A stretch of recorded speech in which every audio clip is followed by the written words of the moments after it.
My name is Caroline Klingensmith, and this summer I worked with Dr. Shar Georgesen, and we did a couple different things, but what we were really looking at is MP and BSN students' attitudes and beliefs towards childhood obesity. So childhood obesity is a very prominent issue in the U.S. It affects nearly a third of the children who are overweight, and then childhood obesity is a problem because it leads to adult obesity and other comorbidities like hypertension and diabetes. So current research suggests that healthcare providers are not equipped to educate on important topics related to this, such as diet and exercise, when they relate to obesity and when they relate to childhood obesity. There's also a lot of evidence that suggests there's bias among healthcare professionals towards obese patients. So that's the issue, and it's applicable to us because we are in nursing, so we want to know what's up. So we had 4 kind of different projects going on this summer. The first one is the BSN students, we called it the manuscript. That consisted of a simulation that was conducted upstairs. We had 8 BSN students who participated in that, and then after they did the simulation, they took this new scale, which is a scale that was developed by another person, and he used it to assess medical students and their attitudes and beliefs towards BSN students. This is going to be presented hopefully in the American Journal of Nurse Educators. The next project that we had going on was the NP students manuscript, which we're still waiting to get some students to do the simulation with that. So far all we have done is we sent a survey out to the Midwest area with like the new scale put into a survey form, and then we kind of analyzed that, and we're hoping to, when we complete that, put that in Midwest nursing research. And then, so from the BSN student manuscript, I've kind of narrowed that topic down to look at the therapeutic and non-therapeutic communication techniques that were used and should be used, and plan to present a poster for that at the NSNA convention in Salt Lake City, and then also at Palmer. And then we had a little side project going on that wasn't really related to childhood obesity, but it's something else we did over the summer, and that was we worked on developing a wound to be used to enhance education for up in the nursing department with the simulation lab. And then Shar is looking at maybe taking a poster to the nurses convention or conference in Missouri. So the BSN student manuscript, what that was is we had the students come in and they performed a simulation. In the simulation room we had our little sim mannequin, a pediatric patient who had a fat suit on, and then we had a parent who was of the similar skin tone and a similar weight. And then the students came in and were supposed to address the health topics related to that, provide education. And so we recorded these simulations, and then we transcribed the recordings, and then we went through the transcription, and we sorted the comments into various categories, and then sub-themes, with our main categories being weight, activity, food, health, and socioeconomic points. And then after that, we decided we need to kind of develop some rubrics to help us sort through the data. So we came up with 3 different rubrics. We have the verbal scale, which I'll show you what that is in a bit, and that the max they could get out of that was 13. We did a nonverbal scale. The max they could get out of that was 8. And then those were incorporated with our main categories into an overall effectiveness rubric, and the most they could get out of that was 130. So this is the first rubric. This is the verbal rubric. Like I said, they could get 8 points out of this. This one was looking at different things that they said to see how beneficial they were with this education. So when they came in, did they introduce themselves? Did they even ask about if the weight was high, which not all the students did? Did they ask about the current diet? Did they talk about activity? One of the big ones that we didn't have many people do was assessing willingness to change diet and activity. There was actually only one student who even assessed willingness to increase activity. And then did they provide specific information about this kind of stuff? Did they talk about family participation, which is really important if you're going to request a lifestyle change for a child? And then did they come up with specific goals? The other part of this that we did is to provide good therapeutic questions. You don't want yes or no questions, so we counted the number of questions and then sorted how many of them were yes, no, and gave points based on that. So in the next rubric we kind of created was the nonverbal rubric. This one was assessing the things that they did that were not words they were spoken, which is a huge part of communication. So this was things like where are they at in the room? What we really wanted is we want them within that good space, which is 4 to 5 feet according to nursing textbooks. We want them equal status seating, so that's sitting down on the same level so you make eye contact with the patient, not towering over them, and then 90 degrees from the patient. We also then looked at body lean, so were they backwards and away from the patient, or are they forward or even neutral and engaged? Body position, were they closed off? Did they have their arms over their chest, or were they open to the conversation? Postural change, if they were swaying side to side. Eye contact, was the eye contact present when they were talking or when they were talking and listening. Then we also did the affirmative gestures, which is like nodding, yes, like interacting with yourself. And then then the other part was if they had non-purposeful movements or hand gestures, because they can be vague, so we wanted fewer of those. So not all got combined into this overall assessment score, which looked at how they addressed weight and how they, like what type of education they provided. It looked at activity and nutrition. The verbal and nonverbal scores were then incorporated in here based on what they scored on those. We incorporated socioeconomic. So if they asked about like finances, like can you afford this stuff, that kind of stuff, and then lifestyle questions. And then health, which was not health topics related to obesity, but other health topics. This one is lower scoring because that wasn't a primary focus to us, but it was important to look into, which is applicable when you look at our results, because it looks like they just didn't do very good addressing health, but that's because it's out of 10, so it's not as comparable to the other categories. So this is the results we have from our overall rubric. Our average score was 71.8, as you can see, with our highest score being 105 and our lowest score being 45. So this just kind of was a way for us to kind of assess what's going on. Obviously, we didn't have anyone who just, like everyone had room for improvement, because the highest you could get was 130 and no one got that. So everyone had room for improvement, which was cool. So what we found out is there is no clear evidence of bias with the new scale and how we incorporated that in. But the education provided by our students was not clear, concise, and accurate all the times. So some different examples of this. So they would ask appropriate questions about nutrition intake and activity, but then they might not follow up on those questions in those comments. And so right over here on this side of the screen, you can see an example of this conversation where the BSN student asks, like, what foods do you prepare? The dad responds with what they prepare, and then the student changes the topic to talk about activity, not following up on, like, this is what you're preparing, this is good, this is something we can look into changing, or anything like that, just changing the topic. The other thing that was kind of brought up is the portion size, where they would maybe mention it, but they wouldn't provide a lot of information on it. So then another one of those was exercise.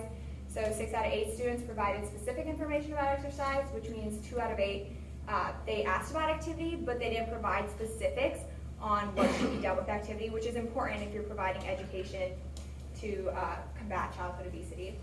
5 out of 8 addressed family participation, which is important because when you're asking for a lifestyle change in a child, you really do need that family participation.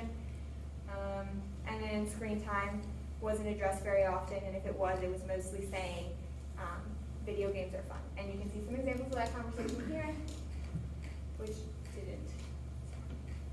So some limitations from our study. We had a very small sample size. We only had 8 students.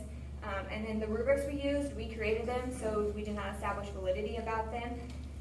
So some recommendations for the future would be further research on the effectiveness of the simulation. There has been some research done saying simulations can be effective to help with the education, but more of that.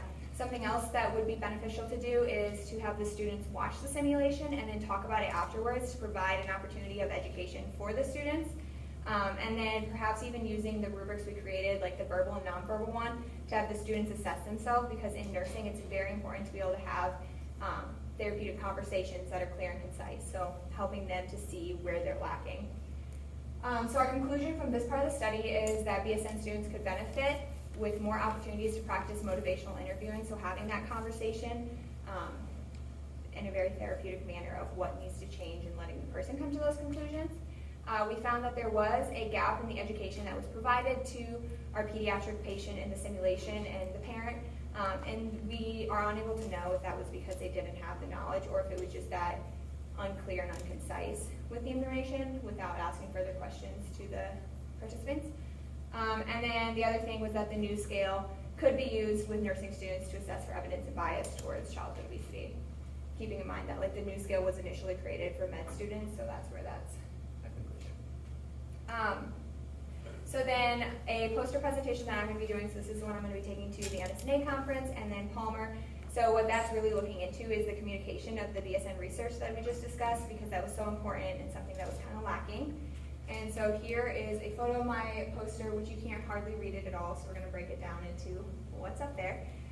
So I'm going to, within that poster, talk about different therapeutic and non-therapeutic communication. So therapeutic communication is that combination of the words and your nonverbals that you do in order to encourage a conversation to allow the patient to explore their own well-being. So some verbal things that you can do to be therapeutic are to ask open-ended, reflective questions that are free of bias in their words. So questions like, tell me more about this, that kind of stuff. And then, so a non-therapeutic question would then be like a yes or no question. If it's closed-ended, if there's bias in it, or if you're rapidly asking questions. So you can ask therapeutic questions, but if it's question after question without time for the person to respond, that just closes the conversation and it's not therapeutic.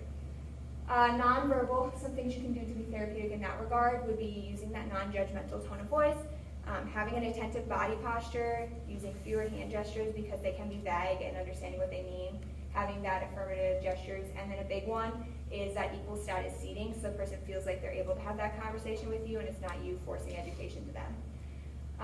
So some nonverbal, non-therapeutic things would be if you have a lot of crazy hand gestures going on, any non-purposeful movements, if you're swaying a lot, if you're checking your watch, that kind of stuff. And then if you're positioned in a way away from the patient, so if you're over here at the laptop while the patient is sitting over here, kind of stuff. So something that's also included on that poster then is we actually broke down the questions as we had scored them based on if they were therapeutic or non-therapeutic. So the big circle right here, you can't hardly see it where you're at, but the dark shows the non-therapeutic questions and the green shows the therapeutic questions. So out of 211 questions, less than half, only 82% of the questions, or 82 of the questions were therapeutic, and then 129 were non-therapeutic. Something kind of interesting though is when you broke them down into category, so breaking them down into diet and activity, the top one being diet, there were more therapeutic questions asked in that regard, 35 out of 63. And then with activity, it was almost 50-50 with 26 out of 60 questions being therapeutic. So then the next kind of little project we did was our NP student manuscript. And like I said, we didn't get enough NP students in to do the simulation. So this summer, all we really worked on was creating the survey, sending it out, and going through the responses. So we sent it out to 133 NP students who have completed 2 semesters up at the nursing department. And then a couple weeks after the first email was sent out, a reminder was sent out, and then 2 more weeks later, another reminder was sent out. We ended up with 37 responses, so we downloaded the results, and then we had to code them numerically. And so when we coded them numerically, because the questions were questions on a scale, so it was, do you agree, strongly agree, neutral, disagree, strongly disagree? So coding them based on that, so if they were worth 2, 1, 0, -1 or -2 points, and then we multiplied by the weight and calculated that score, which makes a little more sense when you see what it all actually was, which this might be hard to read where you guys are at. But so the question is in the item column, and then the next one over is what the question was weighted at. So for instance, there's no excuse for a patient to be overweight or obese. That had a -3 weight, and so we took what their numerical bit was times that, and then we were able to add all that up to get their overall scores. So this graph here that we have up actually kind of breaks it down into what percentage of students agreed or neutral and disagreed with some questions. So from our results, a higher overall score indicated less bias, which is better. So we had a mean score of 38.6, and then our high was 76 and our low was -14. We did have 4 negative scores, which is not something you want to see, but is something we did see. Then we kind of separated it out to compare categories a little differently, and one of the categories was by age. So if they were younger than 30 or older than 30. Younger than 30 had a mean of 31.9, older than 30 had a mean of 43.1. So we went in and did some t-tests to see if this was significant, and it's not quite, you can see our p-score, but it was almost significant, so with a larger sample size, we might have seen something different. But it was significant to show that older populations may have less bias. So then we broke it down into men and women's score, and there wasn't really any statistical difference between men and women. So then we also kind of compared it to the person who created the new scale. So on that side is his results, and remember these were for physician students, med students, yes, they were for med students, and then our data is for MP students. So the lower end of the bias, we were better, like we had enhanced that because they were negative 37, we're negative 14, but our higher ends were actually the exact same with 76, and then our mean is a little higher, which is good. So then another question that we had added on to that survey that was not a part of the new scale was we asked them to list resources that they would use to refer a patient to, which there's a lot of things that you could continue to assess over this. But most of the respondents only gave one resource, and then you can kind of see the resources that they've listed. Most of them suggested using a nutrition or a dietitian, and then there were some people who went with various different things like a financial or social worker, different apps, digital resources, that kind of stuff. So that was kind of interesting. Oh, okay, so that's the end of that part. And then the last thing we kind of did over the summer was we were creating a wound to use in class. So this wound right here is the wound you can buy to use on the sim people, and they're good. It's just they don't look as real, and it's a little bit harder to practice packing and irrigating a wound. So we created this one right here, which looks a little bit more realistic in person. The photos don't really show it as much, and it's better for practicing packing and irrigation.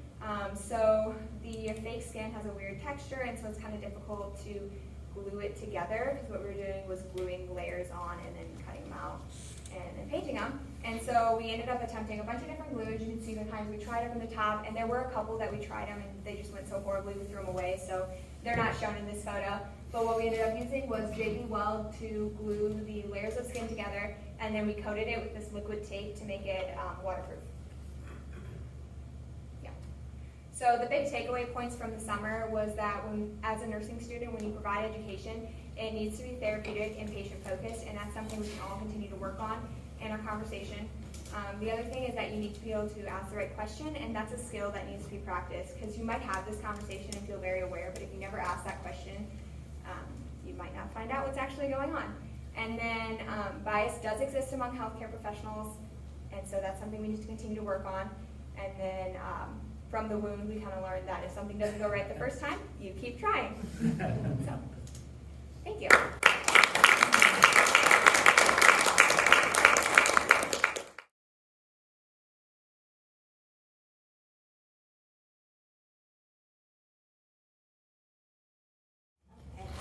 Hello, my name is Dayana Carbo, and sorry. Why? I gotta tweet it later. And I worked with Professor Boesch this summer on the topic of data uncertainty and weather forecasting. Earlier this summer, when Dr. Boesch introduced this topic, these were the 3 questions that we were looking to answer. What is the nature of the expertise used by scientists in resolving and addressing these different kinds of uncertainties? What tools and techniques are used to reduce uncertainty? And given the practical and communicative nature of meteorology as a practice, how are these uncertainties communicated to the public? And as we delved further into the research, we found that there really was a lot of information, too much information to unpack with just these 3 questions. So for this presentation, we're going to be focusing on the 3rd question, which is about how the uncertainties are communicated to the public. For our research, we gathered information on 4 case studies. Hurricane Dorian, which was a Category 5 hurricane that made landfall in 2019. A winter storm on February of this year. It hit Omaha and the surrounding area. The Missouri River floods of 2019. And a local weather event, which ended up happening on July 9th of this year, because we wanted to follow something in real time and gather information as it came. The information we gathered for these cases were reports and analyses from the National Hurricane Center website, area forecast discussions by the National Weather Service weather forecast offices, as well as academic journal articles, news articles, and social media posts, just to gain an idea of what the public was saying about the information they were receiving. So before I get into the cases, I found it important to just briefly go over who the people are that are responsible for gathering, analyzing, and sharing this information, and why they do what they do. So it starts at the Department of Commerce. Under the Department of Commerce, we have NOAA, which is the National Oceanic and Atmospheric Administration. And under them, we have the National Weather Service. And the National Weather Service is the starting point for nearly all weather forecasts in the United States and its territories. You can see with this map how many offices and the scope that they cover. And their goal is pretty much the protection of life, property, and the enhancement of the national economy. They have a really important job. Unfortunately, just like how forecasters usually get a bad rep, the same can be put onto these agencies. And unfortunately, in my opinion, these people that are doing this very important work don't always get the recognition that they get, and we'll see examples of that in the case studies. For purposes of time, I'm only going to go over the first two. The hurricane. Hurricane Dorian was a large and powerful hurricane in 2019, the strongest ever to hit the Bahamas and tied for the strongest storm at landfall in the Atlantic Basin.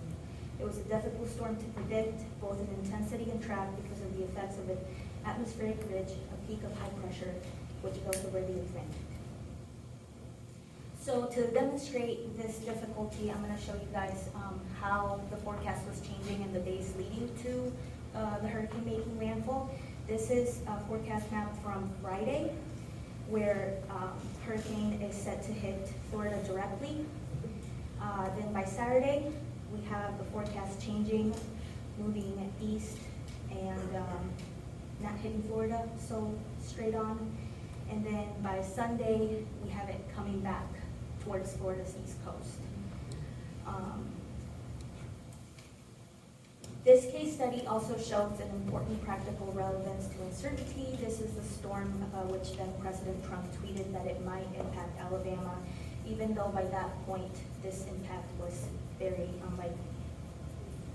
And due to this tweet, Alabama residents actually became alarmed and reached out to the NWS Birmingham office, which then caused them to tweet this: Alabama will not see any impacts from Dorian.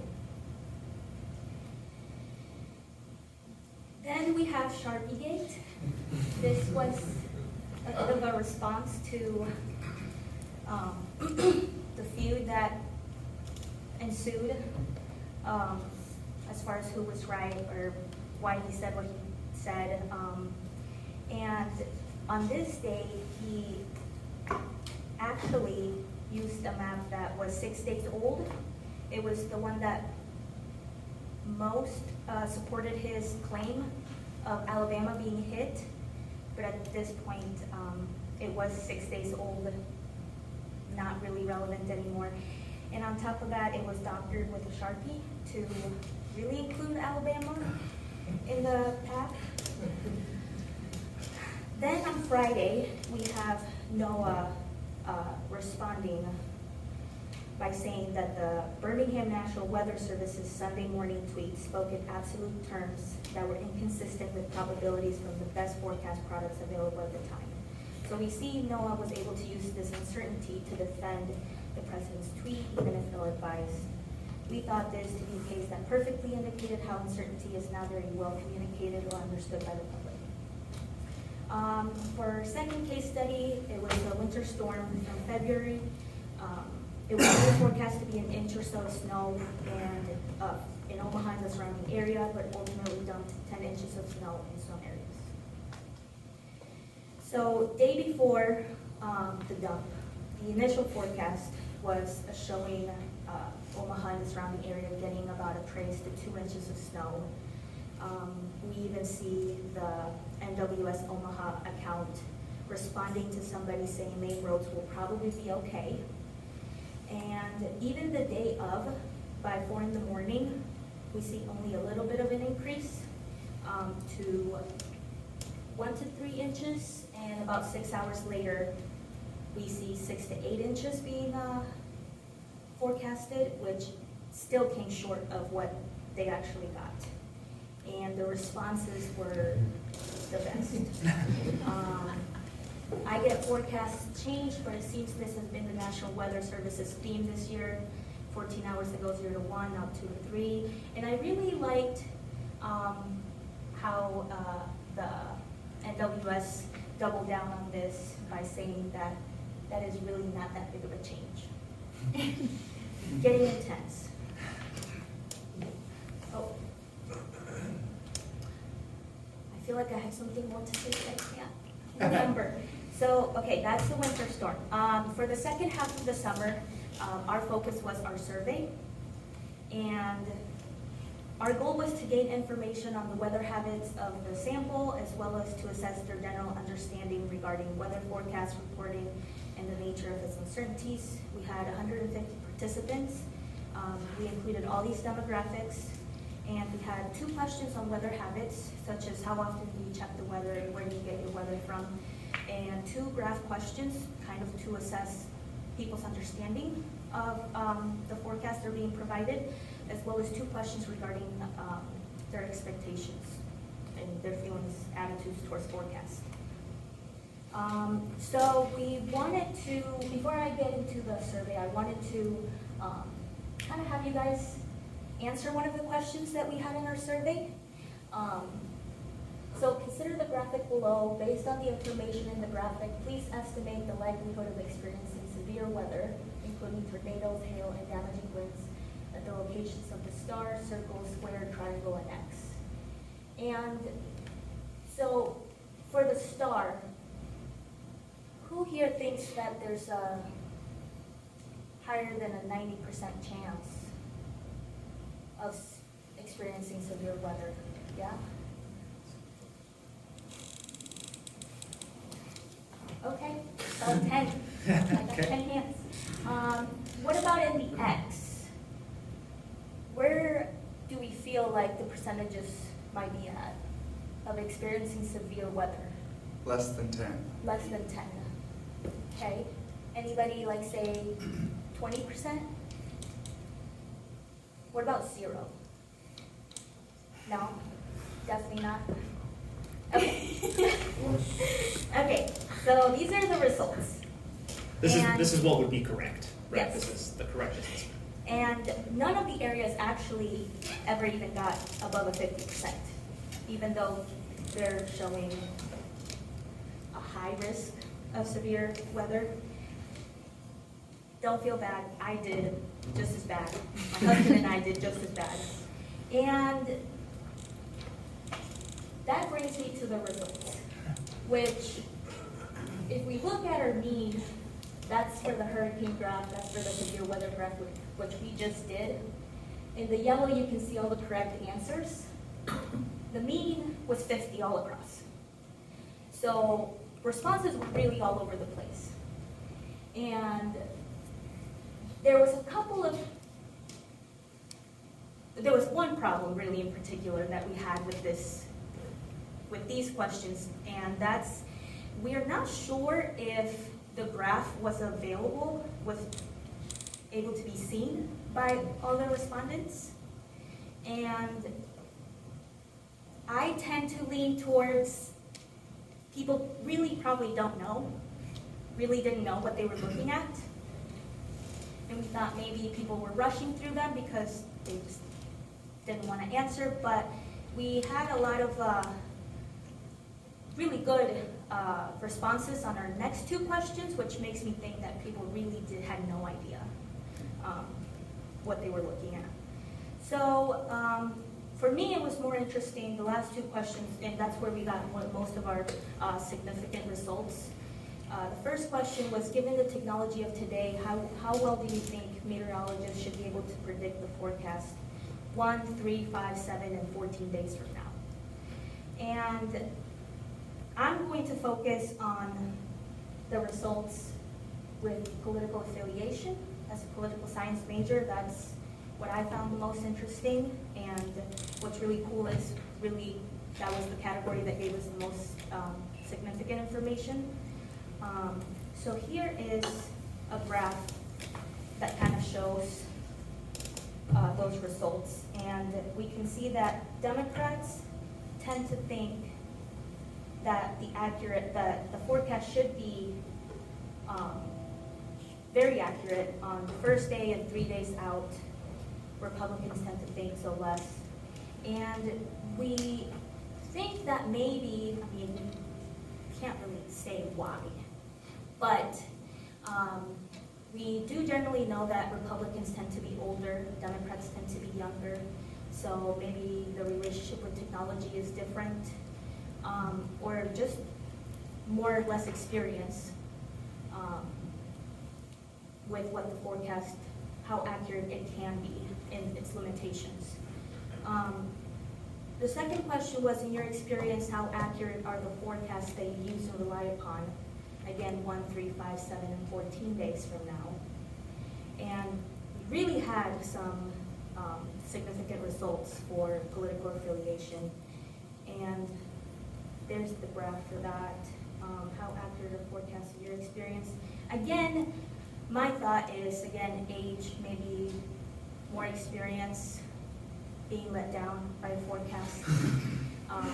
Maybe Democrats just haven't lived long enough to be disappointed and join in the bandwagon of not really, thinking the best of weather forecasters. So yeah, that's it. That's all I got.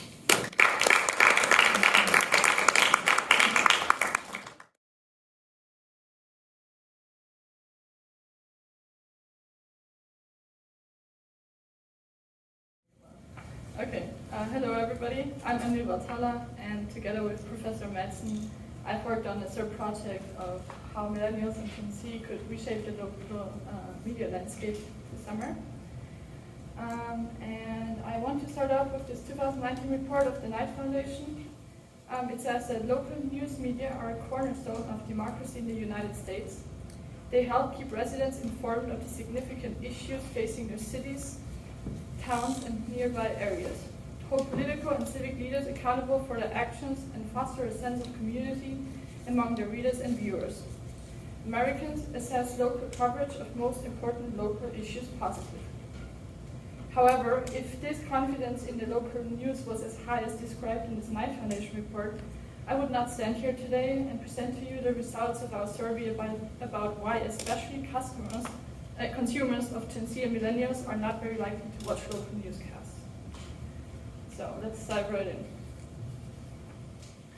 As in previous research, we had the following assumptions that we considered for this project. These help to understand what issues local TV news are confronted with. The first assumption is that the TV business model relies on the viewership of the evening newscasts of the age group of 25 to 54-year-olds. This means that TV stations need this age group to watch the newscasts with the included advertisements so that they can sell the airtime for higher price to businesses. And then the second assumption is that Gen Z, who we have identified as 18 to 24-year-olds in our survey, and millennials, 25 to 34-year-olds, have to become loyal viewers of local newscasts, which we already can see is in conflict with the third assumption that sees viewership by millennials and Gen Z as declining, if present at all. Since Professor Madsen already mentioned a lot about past research in his initial presentation in May, I'm going to cut this part relatively short. For context, I'll just remind you of a few key points and concepts that researchers have found before. In 2005, for example, David Mindick, the author of Tuned Out, Why Americans Under 40 Don't Follow the News, predicted that internet connections may very well become nearly as available as television. In 2012, after a little more experience with the internet and social media, New York Times journalist Brian Stelter already put it into more specific words. He said, if the trends continue, they will cost billions of dollars of advertising money to shift away from old-fashioned TV. And then back in 2015, the Media Research Project gave us an insight into the new way millennials were engaging with the news. The researchers found that millennials don't just watch news to stay updated, but mix it with social interactions and entertainment. And of course, we can't forget Professor Madsen's own previous research from 2012 and 2016, which our surveys are modeled after, which our survey is modeled after. These two surveys already focus on local news and millennials, and we'll see them in direct comparison to our newest results on the next few slides. Now a few key facts about our survey. We conducted it through SurveyMonkey and received 696 valid responses. These respondents were either millennials or members of Gen Z. Here we can see some demographic data on the respondents. 63% were 63% were female, 36% male, and 1% binary. Age group-wise, we had 57% in the millennial age group of 25 to 34-year-olds, and 43% of respondents were Gen Z or 18 to 24 years old.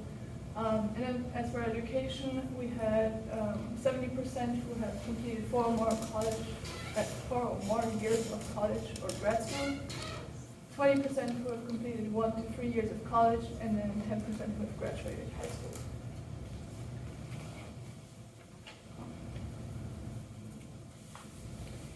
In total, we had 8 research questions we asked. For this presentation, I'm going to focus on the following 5. What is your primary source for local news? How often do you watch local newscasts? From which digital platforms of TV stations have you ever accessed local news? Why do you not like to watch local news? And which news topics are of the most interest to you?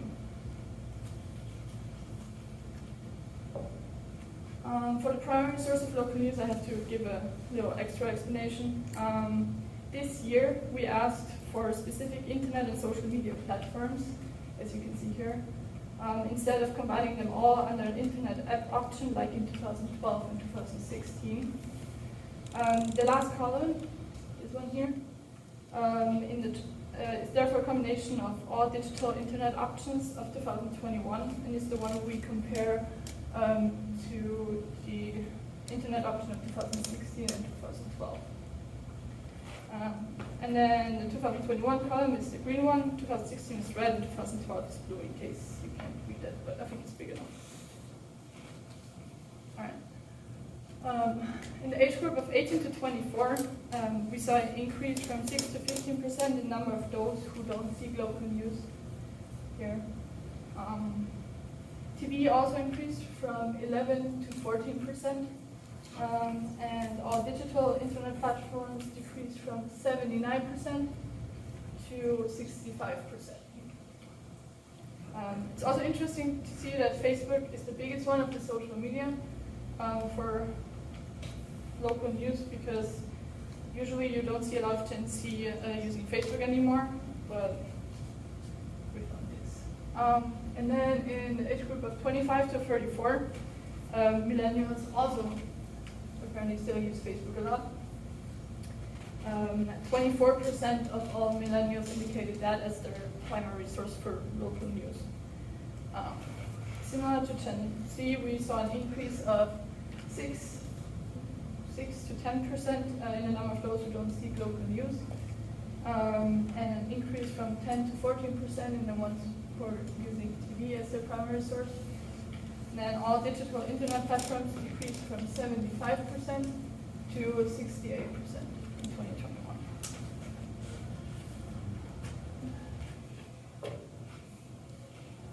2021. Our research indicates that there was a shift from digital internet sources to TV and not seeking local news at all.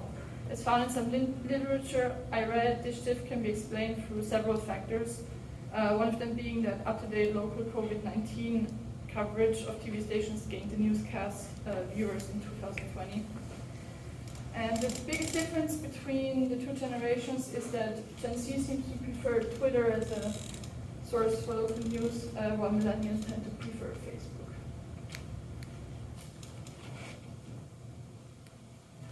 Okay, moving on to the frequency of viewership. Even though our survey indicates that the number of people watching local newscasts 5 or more days a week has slightly increased, the increase in the number of those who never watch local newscasts shows that the overall trend is going towards watching less local TV. Furthermore, while millennials are still the ones watching local newscasts more regularly than their Gen Z counterparts, Millennial respondents also chose the option of never more often. Moving on to the local news platforms access. When it comes to that, the most chosen answer was website, as you can see, which decreased slightly from 2016, but is still the highest one. Facebook and mobile apps were also the second and third most chosen option, and both of them increased since 2016, so that's very interesting to see. The possible explanation for that could be that apps and social media platforms have massively developed since 2016 in all kinds of aspects like availability, news and information capacity, and design. We encounter some limitations with this question, so for future research, we would not ask whether respondents have ever accessed these platforms, but rather if they access them on a regular basis. Okay, and then for the question why I do not like watching local news, I don't know if you can read all of these options down here, so I'm just going to read them to you real quick. So we have, I don't have convenient access to a TV, I don't receive cable, satellite, or I don't have an antenna. The topics are too boring or unrelatable, specifically for my generation. The stories are too long, the stories are too repetitive. I don't trust local news outlets. The internet or social media are more convenient and trustworthy. I don't follow the news in general. I don't like appointment style watching, and then other. Our research indicated that the biggest reason for both age groups was that respondents don't like appointment style watching. This means that they don't like to sit down at 6 p.m. or 10 p.m. to turn on the news, but they would rather view the content whenever and wherever they want. For Gen Z, the second biggest reason is that they don't follow the news in general, which is here, which was chosen as a reason by 30% of the generation's respondents. It is also notable that 20% of Gen Z respondents said the content is too boring or unrelatable, specifically for the generation. The relatability or boringness of local news didn't quite matter as much for millennials. Here, yeah, it's a little bit lower. The generation's second biggest reason for not watching local newscasts is not receiving cable or satellite. In total, 25% of millennial respondents chose this option. And then with the question of news topics, Gen Z respondents showed an interest in weather, crime, sports, and social issues in this order. Millennials indicated these as their top 4 news topics as well. They just seem to be more interested in social issues rather than sport. Okay, so this was a lot of numbers and statistical findings, so you might wonder what all of that means in context. After reviewing the most recent literature, we have found some recurrent concepts and factors that shape the news landscape and that are also reflected in the findings of our survey. First, one of the key findings also reflected in literature on this topic is that of Gen Z not being engaged by local news and therefore not becoming loyal viewers. One article, for example, mentioned that the winning formula for stations for staying relevant to Gen Z and millennials could be creating more creative, hyper-local programming that also addresses issues of younger generations.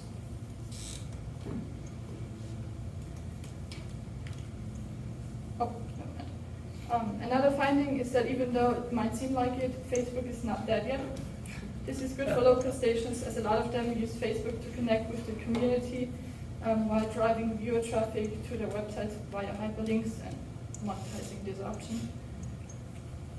A current trend is the development of streaming apps specifically for local news by telecommunication conglomerates like Sinclair.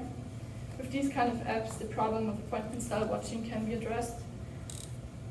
Sinclair's app Steer, for example, offers local over-the-top content. The most recent newscasts of its Sioux City TV station KMAC, as well as other shorter news clips about specific topics. It is free and can be accessed anytime from anywhere and from any device. So that leads me to our conclusions. One of the things we have learned with the survey is that both age groups still claim to want local news. 84% of respondents indicated one primary source for getting local news, and only the rest said that they don't get local news at all. Secondly, and on a positive note, we found that there was a small increase in interest in TV news. It went from 11 to 14%, which in comparison to 2012 is still low, but better than nothing. And then the third conclusion is that the majority of respondents prefer to get news from a digital source. And conclusions lead to suggestions. So what we would suggest to TV stations would be to increase and improve the digital news offerings. They should also strive for more creative hyperlocal programming. And thirdly, we would suggest to more specifically address issues of younger generations. These issues, as we saw before, would be in the categories of weather, crime, sport, and social issues. This was all of my presentation. Does anybody have any questions?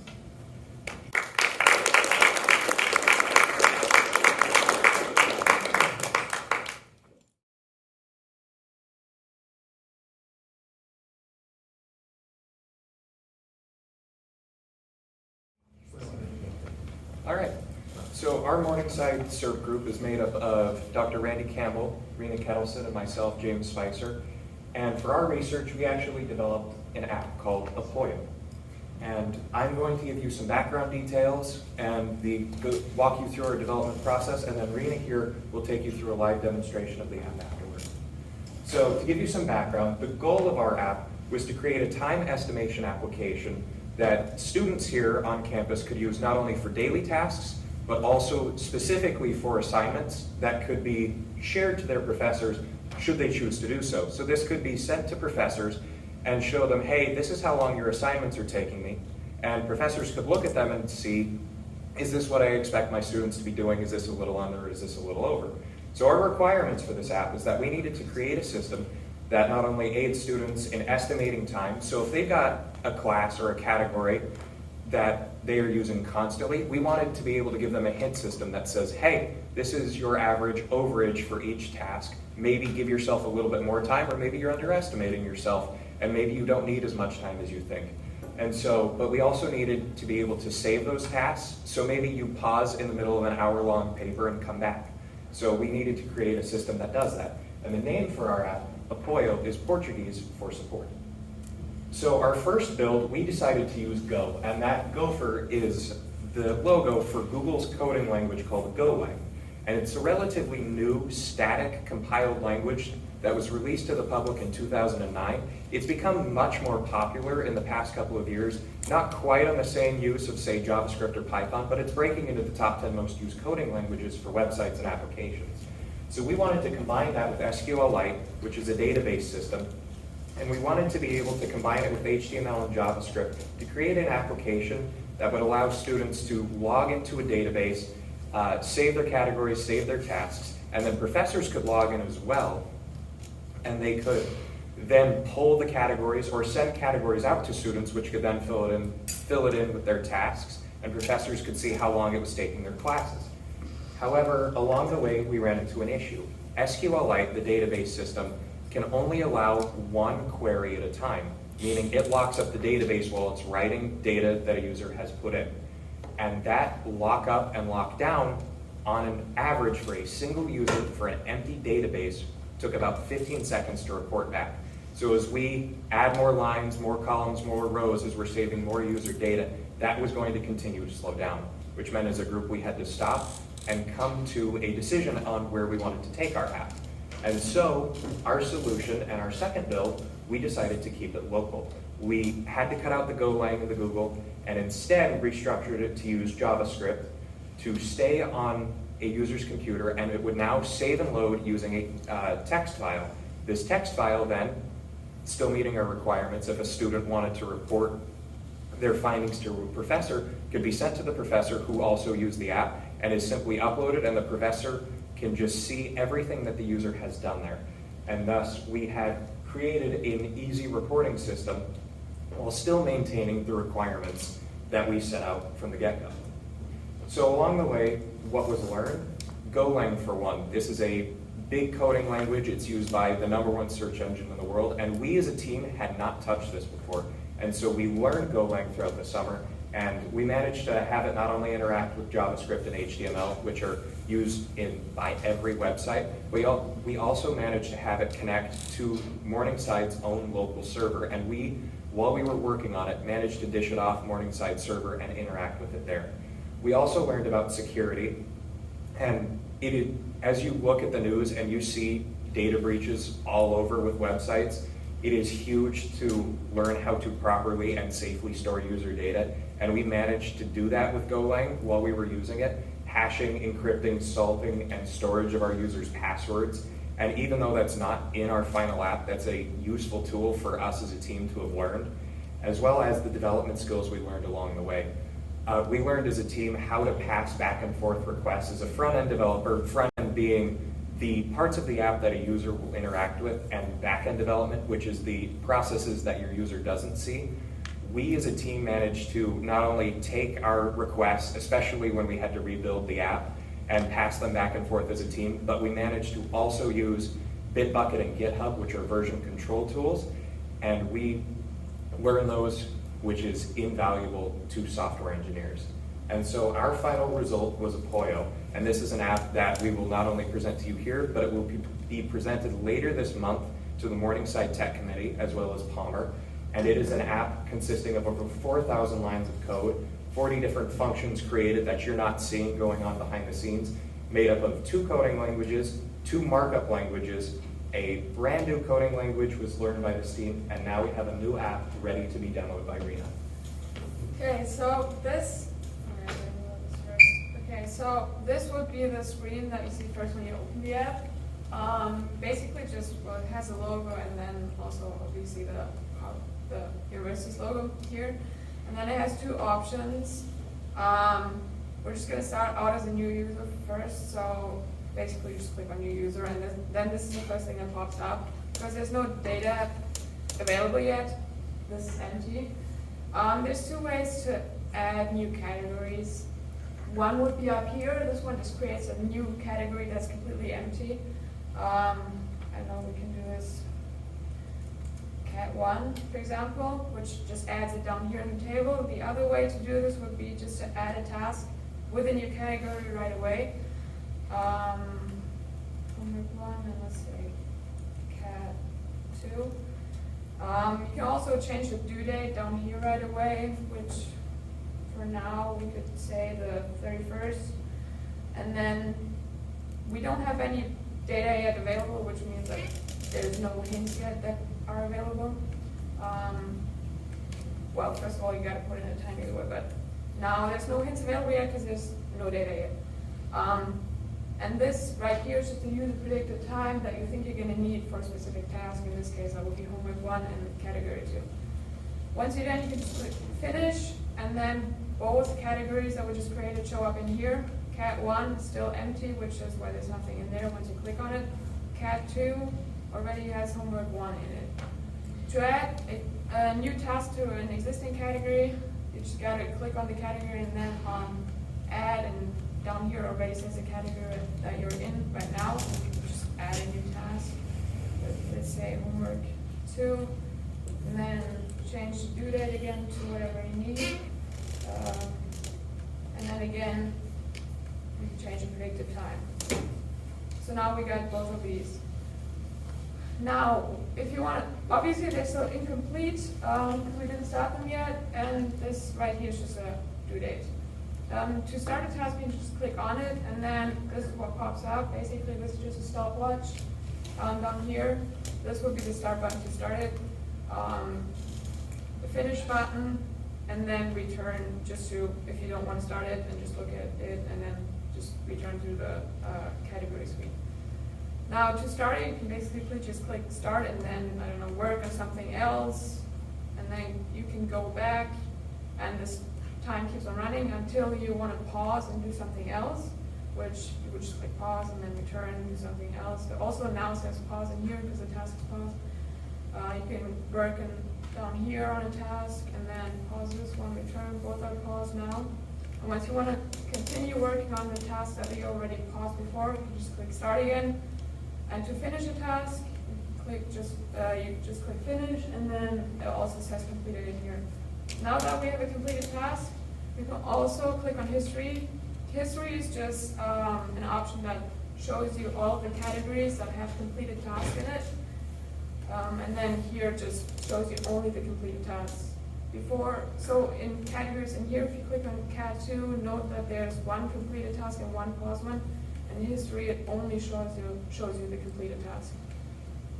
You can click on it, just view the time that you needed to finish a task. Other than that, you can't do anything in here. Then just go back. That's basically how it works. Once you have all of your data in there and everything is saved, or everything is the way you want it to be, you can save it.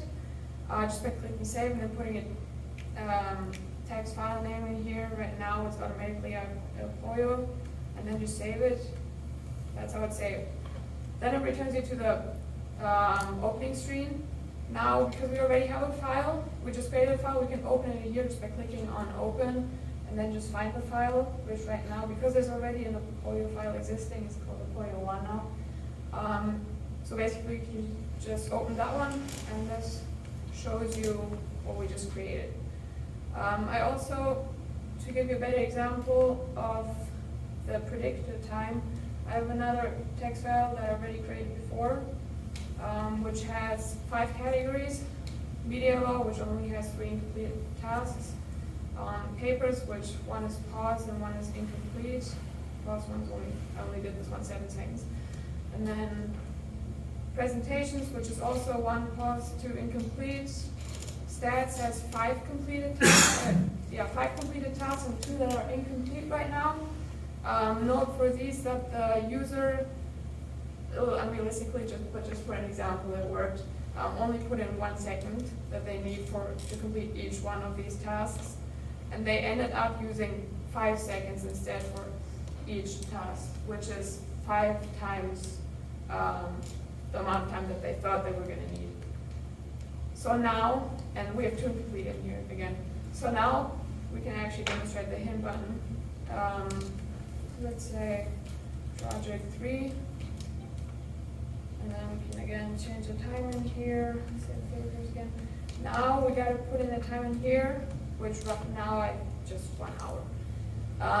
If you click it, now it's going to give you 5 times of what you put in here, because the other 5 completed tasks in the same category, you predicted too low time. So now it automatically gives you a higher time, because that's what the results were from the previous tasks that were completed. So you can put in 5 in here, and then just finish it again, and now it shows up down here. And you can start it, And then history again just shows you all of the completed tasks. Yes. And then again, just save it. You categories that the rest still works the same. You can also easily, I forgot to mention that way, you can also easily delete tasks or categories in here. So right now, here just show you categories that you can delete. For example, video practicum, that way just gets deleted out of here. Or you can just delete a specific task down here. For example, homework 1.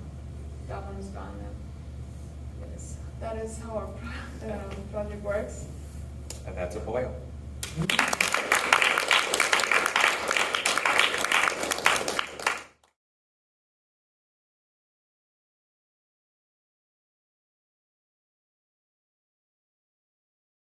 So my name is Clotfelter, and I worked with McFarland this summer on microcapsulation through complex Coacervation. Okay, so the purpose of our project was to encapsulate cumene hydroperoxide, which is abbreviated CHP, through a process called complex Coacervation. And basically we want the microcapsules, they work as a free radical initiator in a chemical reaction that creates a polymer. And a polymer is just like a solid chain of carbons. And so the idea is that we're going to create like a pre-mixed system that can be used at any time that you choose. And the system contains the polymer starts out as like a liquid mixture, with the microcapsules inside of it. And so we want the mixture to be able to be applied at any time it needs to be. Perhaps maybe you want to like fix something, and so you pour the mixture over like a crack that needs to be fixed, then you apply heat to the system and it turns into a solid polymer. And so the higher quality capsules we have, the longer they'll be able to last until they're ready to be used. Okay, so basically how complex coacervation works is you take two oppositely charged polymers and then the charges attract to create the capsule around whatever you want to have as your core. And so in my case, for the different charges, we had gelatin and gum arabic, and they encapsulated the CHP, which is as the core. And so another method to create a capsule is called interfacial polymerization. And this was investigated by a previous research student, and we are comparing the two different methods to see which would be better. Okay, so the procedure to create a microcapsule. It starts off with combining the gelatin, the gum arabic, the CHP and water in a beaker with a stir inside of it in a preheated water bath at 50 degrees Celsius, and which is represented by the first picture on the farthest left. So you just have all of the droplets mixed together, and then you have to create the coacervation, which is what is going to indicate being the shells beginning to form around the CHP, and that happens by adjusting the pH. And to do that, I use acetic acid. And so ideally, you want the pH to range from 4.0 to 4.5. And I found even more specifically that a pH from 4.25 to 4.3, maybe even a little bit less, is even more of a sweet spot to create the most coacervate without having too much. And so once you achieve the best amount of coacervate, you let it cool naturally. And then after that, you add glutaraldehyde to the mixture, which hardens the capsules because before that, they're really soft. And so adding the glutaraldehyde hardens them, makes them more durable, more like rubber. And then you add ice to the water bath and it stirs overnight. And then the next day you come back, extract the capsules, filter them, dry them, separate them, and then store them. And so these pictures, they do a good job representing kind of the process underneath the microscope. So obviously the first picture is just of the mixture. And then when under the microscope, when you're creating the coacervate, you're looking at the background, kind of behind the droplets, and what you're looking for is like a dark background that's kind of cloudy or foggy. And so the second picture represents a pretty high pH where I'm kind of starting to see that background, but compared to this picture, there's a lot more coming into play, a lot more is forming. And then the last picture is after I've added the glutaraldehyde, and you can clearly see the capsules and their defined shells. Okay, so there were 4 different ways that we tested the capsule properties. The first was through core loading, and basically we just had to determine how much of the actual CHP we were able to encapsulate. And then after that, we tested the polymers, which is when we used the test tube, we created a liquid mixture, applied heat to the system, and then actually created the solid polymer. And then once we were able to create the polymer, we mechanically tested it. So we basically broke it in half, determined how the force it would take to break it. And then lastly, we did gas chromatography testing, in which we tested the leakage properties of the capsules when they're stored. So for the core loading, basically in this process, you have to find out how much of the weight of the entire capsule is the CHP. Divide that by the total weight, you get the percentage of how much of your whole capsule is the CHP. And so over the summer, I created basically 3 different batches that we compared the results to. And for the first batch, the core loading was 74.1%, and then the second batch was 62.87%, and then the last one was 75.4%. And the reason that the core loading is different depended on how I made the batch. And so at first we were really focused on the stir speed that we had it set to, because basically the smaller the capsules were, the harder they were to deal with, to test later and to harvest and filter. So we wanted to turn the stir rate lower so that we got bigger capsules. And so that was one factor that affected the percentage of the core loading. And then for the last batch, we changed the concentration of the gelatin and the gum arabic to 6%, which created smaller shells around the core. And this was, when we compared this to the interfacial polymerization method, we found it was pretty comparable. The previous method did get, the core loading was between 75 and 85%, but complex classification is a much more like picky method. There's more variables, and so our results we were pretty happy with. It was pretty comparable. So next we did the polymer testing, which was when we, basically what I did was I combined a chemical called HDDA with the microcapsules in a test tube like this. Then I applied heat to the top, and then the reaction basically just continues down the tube and turns the liquid into a solid polymer. And so for each batch, I ran 5 reaction fronts containing 1 to 5% of the CHP. And then I also ran the same set with liquid CHP to see if there would be a difference. And we definitely found a difference. We found that, so I referred the test with the liquid CHP to the standard, and we basically found that the tests containing the microcapsules were generally faster, which would be advantageous if you're looking for a practical application. And so, of the batches represented in the yellow, the last batch I made, 29.2, had the fastest reaction rates. And so if you're looking to compare why maybe that batch to the other ones had a faster reaction rate, it could be, one of the reasons it could be is because since I lowered the concentration of the gelatin and the gum arabic, the actual shells, the shell walls were thinner. As you can see in the first set, 29.2, you can see the core and then the shell is much thinner compared to 14.2, where there definitely have thicker shell walls that are more defined. And so as the reaction proceeds, if the shell walls are thinner, it doesn't take as much for the CHP to continue the reactions and have to break through as much of a thick shell wall. So that's why between the batches, that 29.2 is probably the fastest. And then if you go back to think why did the standard, because there's nothing encapsulating the CHP, why was it the slowest? And this is because during the reaction, gases are released inside of the test tube, and we found that with the liquid CHP, more gases are released.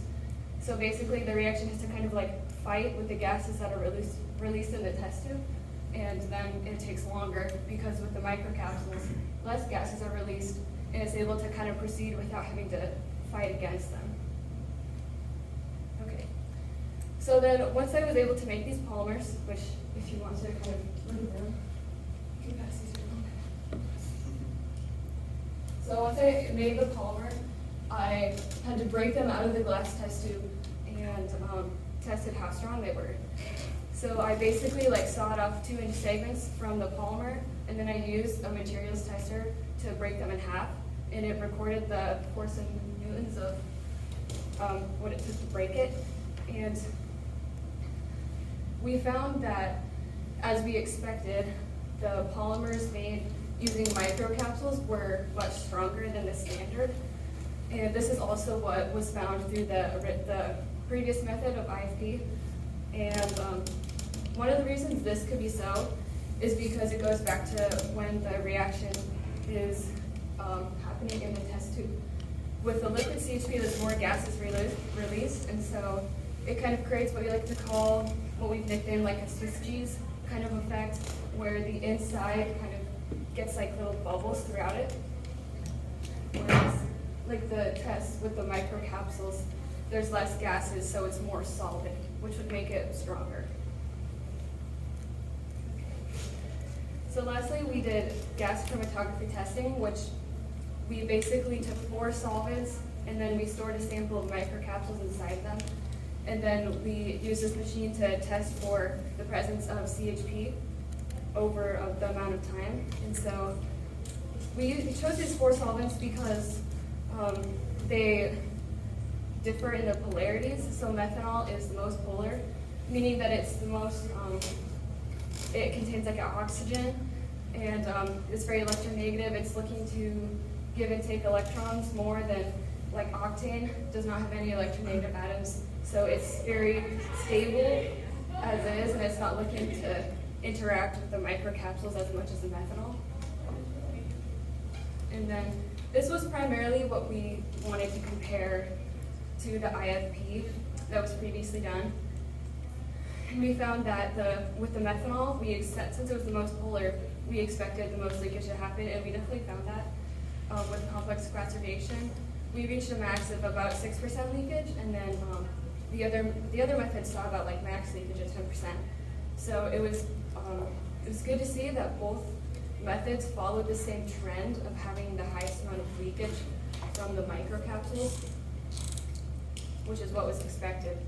And then next was 1-butanol, and again we found that we expected this is the most polar of the solvents, but it's second most polar, and we saw signs of leakage here, which is what was also found through IFP, but again it wasn't as much through complex Coacervation. But one thing I would like to see was if I could test this as long as the IFP method was tested, because they ran this for up to 40 days. I was only able to for 14 days, so it'd be interesting to see what the results would be over a longer amount of time. Next was the tert-butyl methyl ether, and with this graph we saw the most difference between the methods, because through complex Coacervation we saw more of an initial leakage, and then it kind of just steadies out after that. Compared to interfacial polymerization, they saw very little leakage at first, and then at the very end it kind of shot up. And so again, it would be advantageous to test wine capsules through complex Coacervation for the same amount of time to see what the results would be. But they are still, they follow similar trends of showing leakage. And lastly was octane. And since this was the least polar solvent, we expected not very much leakage, and that trend was definitely followed through both processes. Complex Coacervation definitely had more leakage compared to the IFP, but the trends were the same, which is what we were expecting to see. So overall, the research was pretty successful for what we were trying to accomplish. We were able to successfully make the capsules through this method, which was going to be tricky in itself because the process it's not as straightforward as IFP. And we saw success through the core loadings were comparable, which was kind of tough to do at first. When I was working on this in the previous semester, I wasn't getting nearly as high core percentages, so that was good to see this summer.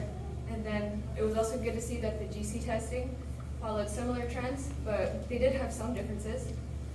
And then if you want to compare whether having the microcapsules is advantageous or not, we definitely proved that having the microcapsules is advantageous in the system because it makes the polymer reactions faster and stronger. So it was a success overall. And then we'd like to acknowledge the SURP program for giving us this opportunity. And then also Tyler Halligan was the student that did the research on interfacial polymerization. So.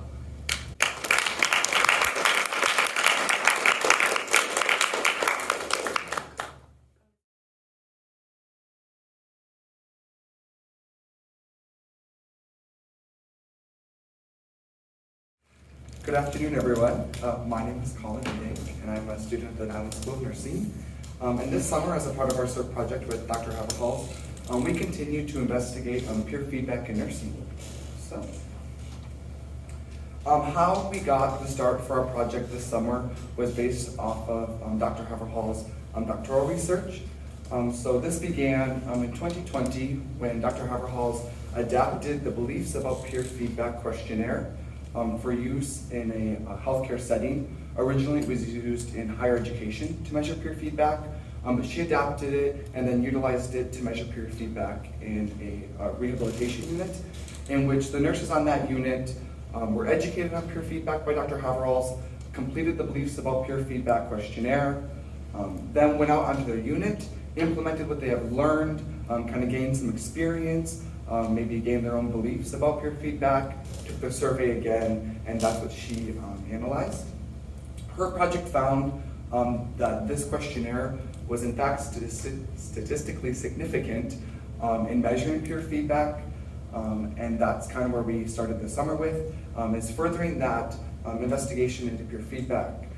Peer feedback is essential for nursing because over 30 years ago, the American Nurses Association released literature stating that in order for health systems to be accredited, peer feedback needs to be happening within their health system.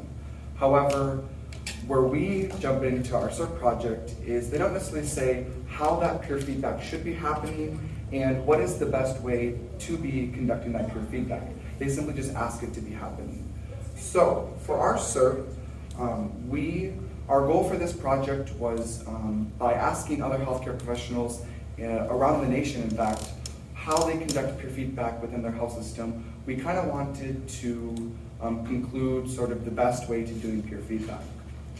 So as you can see, we asked the question, in nursing practice, how do different peer feedback education and implementation strategies affect the utilization of peer feedback within the healthcare system? We answered this question by reaching out to multiple different healthcare professionals around the nation, some with roots back to Iowa, which is fun for us to trace back, some were in Texas and other locations as well. The first professional that I had the privilege, I would say, to speak with was Dr. Karoline Brady. She conducted some research in a study in 2019, and what the themes from learning from her experiences was the importance of peer feedback the importance of education about peer feedback for all nurses, as well as unit-based implementation and the aspect of a peer facilitator. So in her experience, she selected nurses from each unit to become sort of super users. Although all nurses received education on peer feedback, sort of charge nurses or those that are maybe had more, were employed at the health system longer, received a little bit more education, and then were charged with the task of facilitating peer feedback within that unit.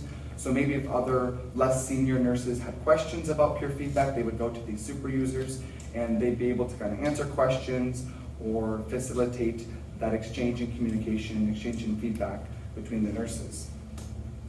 Also in this learning from Dr. Karoline Brady, she asked her participants of her project at the end, they had a group conversation about their sort of their feel about peer feedback and their experiences, and she found there was in fact some misunderstanding of what peer feedback really is and how it should be happening. She found that the unit-based implementation and the use of that facilitator was key for the success. The nurses felt that they really wouldn't have been able to be as successful in implementing peer feedback on the unit if it wasn't for those senior nurses that were there to support them throughout their process. Also, you can see here, they found success in their management system being incorporated into the aspect of implementing peer feedback on the floor, something that there is sometimes a disconnect between the health system, the management and administration, and the staff nurses at the bedside. So like I said, the themes from learning from Dr. Karoline Brady was education, unit-based implementation, and the facilitation of peer feedback. Next, I had the privilege of learning from Melanie Gentry. Themes from learning from her was the staff relationship, similar to Ms. Bowen Brady, having management involved in implementing that change on the floor was essential for this success. Also, again, we see unit-based implementation. So the implementation of this change, even though it is a health system-wide change, often it needs to be specific to the unit in which you're implementing the peer feedback on. You can't simply say as a health system, we're going to be doing peer feedback and then expect that to look the same in every unit, because different units are doing different things within the health system. A new theme that we saw with Melanie Gentry was privacy versus anonymity. Feedback often, or peer feedback essentially, is used to improve the practice of the nurse and the patient outcome. Peer feedback should not be used for reprimanding or sort of inciting any fear or anything like that. So being able to balance privacy and anonymity for the purpose of that nurse's performance, to improve her performance, improve her practice, and improve the care that her patients are receiving. Some of the struggles, as I'll talk about later, with anonymous feedback, sometimes it's false. If I don't have to put my name to the feedback, I might just give high marks across the board because there's no really nothing to secure where it came from or what the consequences of the feedback are. However, if that feedback is not anonymous, nurses are less likely to participate in it. And furthermore, if there isn't secure confidentiality and privacy, nurses are afraid, well, if I made a mistake, who's going to find out about it? And again, that aspect of consequences of mistakes versus improving the practice and improving the patient outcomes. Next, I spoke with Dr. Klingensmith. She is currently down in Lubbock, Texas at a large health system there. However, when speaking with her, it was fun to chat with her. Roots actually started near Clear Lake, Iowa, so that was really cool. She conducted her research and gained her experience in 2016. And they implemented peer feedback systemically originally, and then had to change that to more of a unit-based approach. So again, the theme of unit-based implementation, and also the themes of honesty and anonymity. Specifically, Dr. Klingensmith told us about an instance where they were using nursing-sensitive indicators. So the occurrence of infections, the occurrence of falls, and the occurrence of pressure ulcers to measure feedback.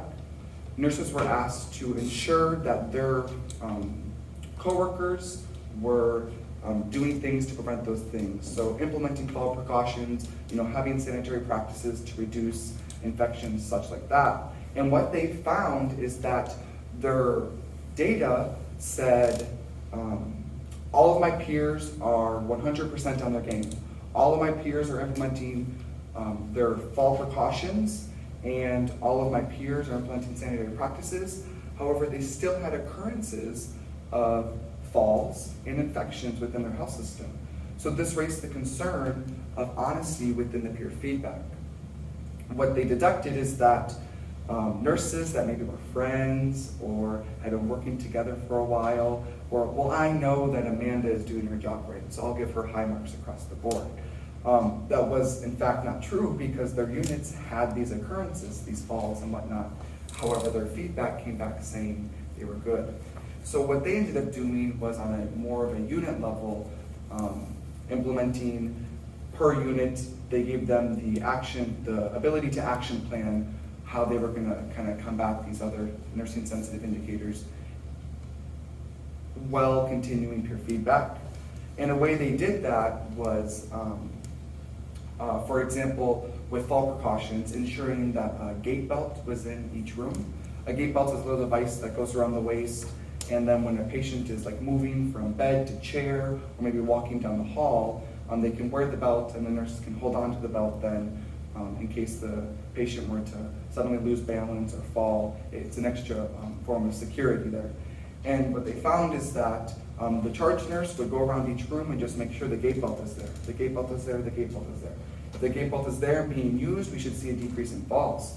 How this plays into our peer feedback is they found that on a specific sort of shift rotation on a weekend, this shift, there was rooms that didn't have gait belts in them. And so they were able to kind of cross-reference their schedule with these rooms, and they found that a nurse that was assigned to her group of patients on this rotation wasn't implementing the use of gait belts. So this is how the peer feedback took place then. They had a conversation with this nurse. Hey, we are implementing gait belts in our units to reduce the amount of falls, and we just noticed gait belts aren't in your rooms. That nurse was able to then put gait belts in the room. Falls theoretically decreased then, patient outcomes improved, and then that nurse's practice also improved. So that was sort of a neat example of how they started something systemically, but then again had to implement it at a unit-based level. Another professional that I had the opportunity to learn from was Jacqueline Lockett. Themes from her experiences were unit culture and nurse experience. Nurses felt that simply just being educated on peer feedback wasn't enough to go off and implement it in their units. They needed more sort of hands-on, possibly ideas to combat that would be like role-playing peer feedback, or maybe further education, more in-depth education. An interesting thing that I also learned from speaking with Jacqueline Lockett was nurses actually spoke on their ethical obligation to be involved in peer feedback. So the ANA releases codes of conduct and standards of ethics for nurses, and within there it says that nurses are charged to always be continuing practice, ensuring that they are all practicing their best, but also their peers, again, for the better outcome of the patients and the profession. And nurses were able to recognize that conducting peer feedback is in fact meeting that ethical obligation. That if we see something that maybe isn't kosher, maybe isn't up to par, that I can just nudge my co-partner and say, hey, do this next time to make sure we're staying on track. Next, I learned from Jennifer Semel. She conducted her study in 2019, and themes from learning from her were, again, the aspect of confidentiality. So nurses being able to sort of receive that feedback in a manner that they can improve their practice without any consequences of that feedback being discussed. Again, the use of a facilitator, and then a new theme of face-to-face feedback. Other professionals implemented feedback in different ways. It was like a computer-based feedback, so when you signed into your computer for your shift, a little message would pop up and it would say, hey, for this shift, can you please provide feedback on this nurse? Whereas Jennifer Semel, she implemented feedback based off of a more of a conversational manner, a face-to-face manner. In this instance, a facilitator was used.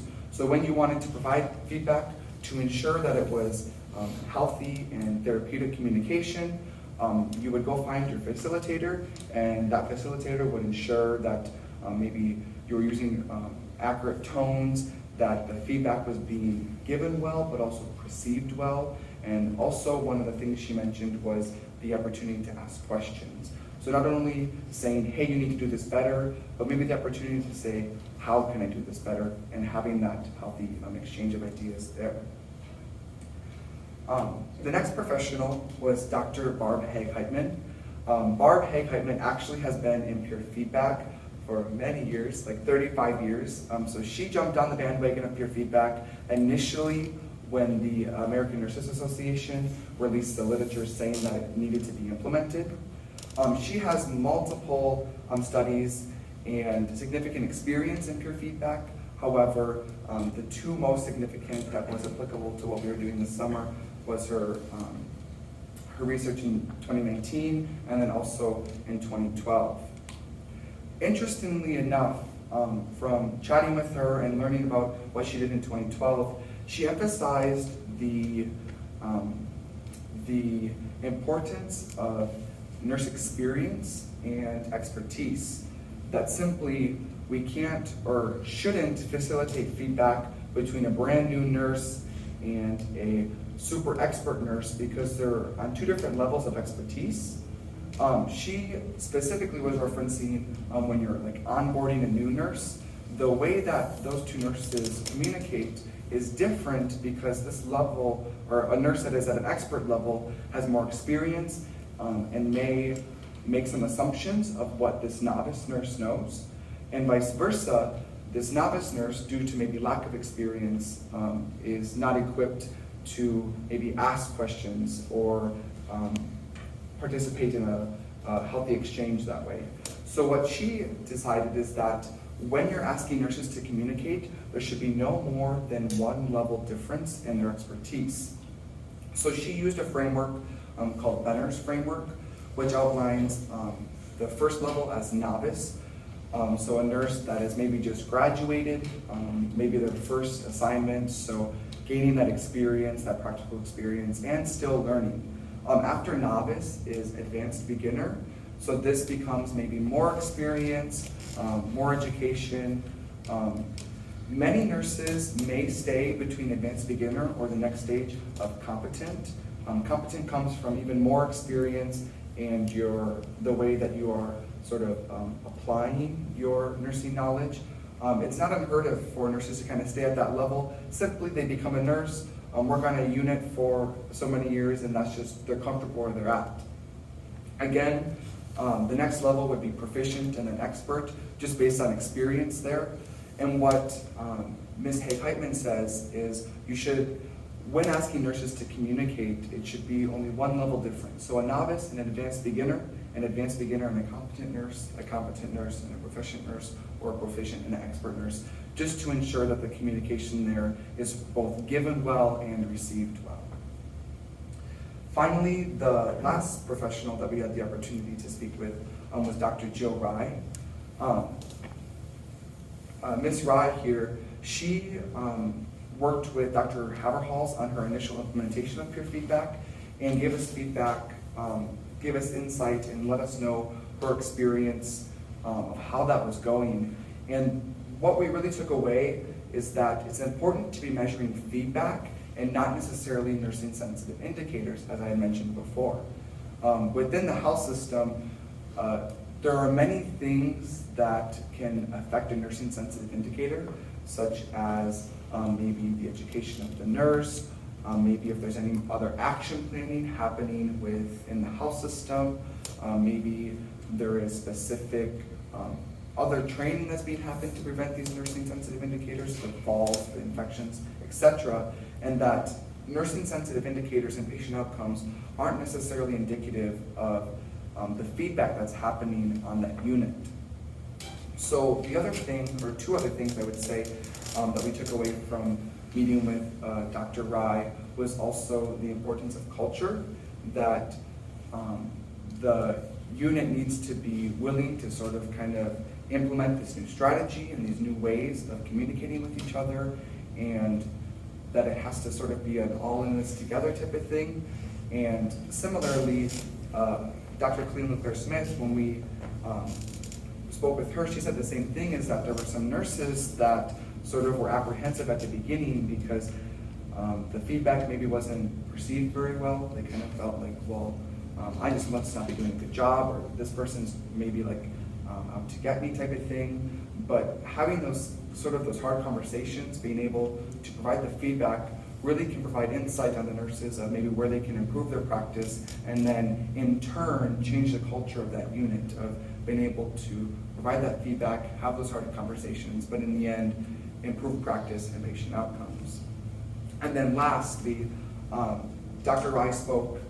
She's the manager of the unit that was implementing this peer feedback, and she said that similarly, as I learned other themes, was the management relationship.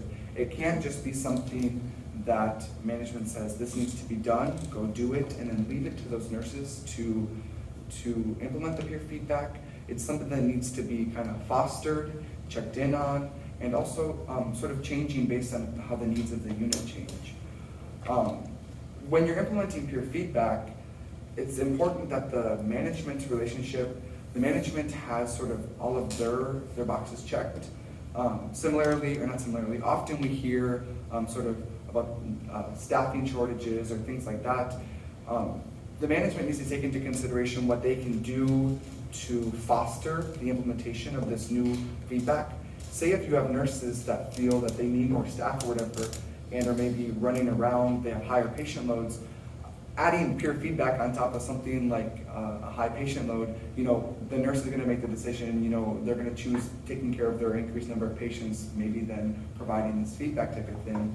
So in order for this implementation to be successful, the management needs to kind of look at what they can do, what they can provide to these nurses to give them the opportunity to participate in the feedback.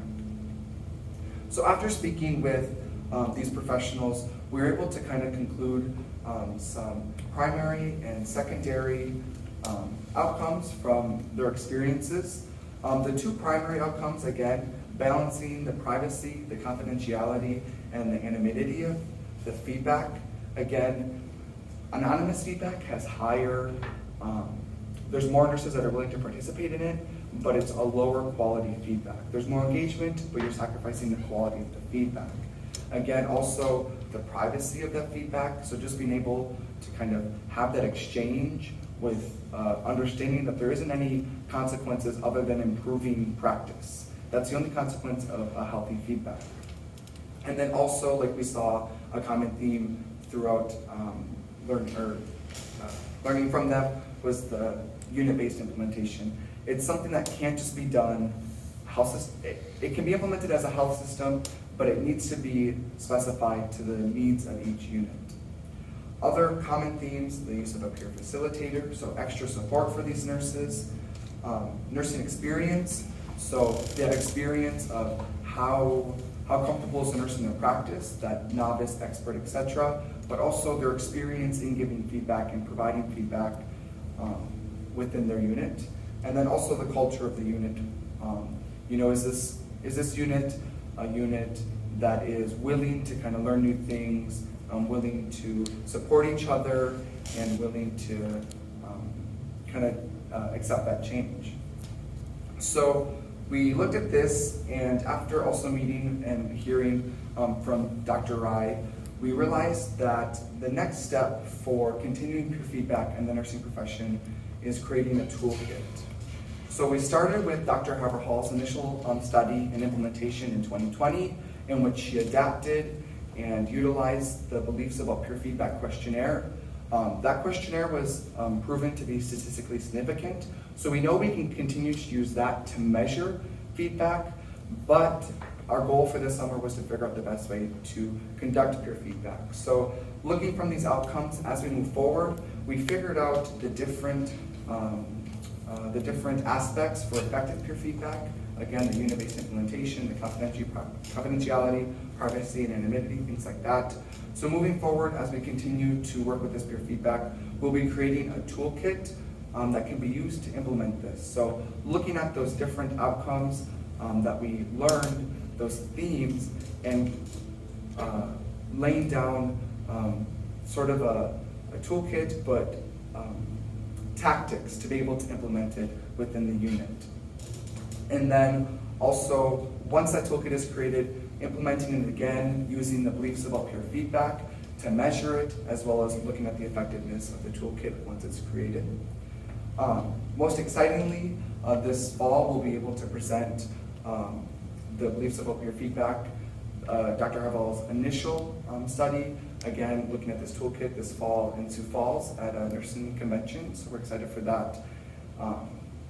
So sort of to conclude what we learned about peer feedback, this is a quote that I heard Dr. Rice say when I was meeting with her, and it kind of put it into perspective of what I learned this summer and what I can take with me this summer as I move into practice. She said peer feedback is supporting one another and doing it well. Most often you kind of hear relationship between nurses can be, there's a diverse expectation of how nurses can communicate, and unfortunately it isn't always supporting each other. So being able to see that as a profession, as I go into the profession, it's important to be supporting other nurses and being able to kind of work on that team, take what I learned about the culture of units and things like that with me is for sure what I'm looking forward to and what I'm thankful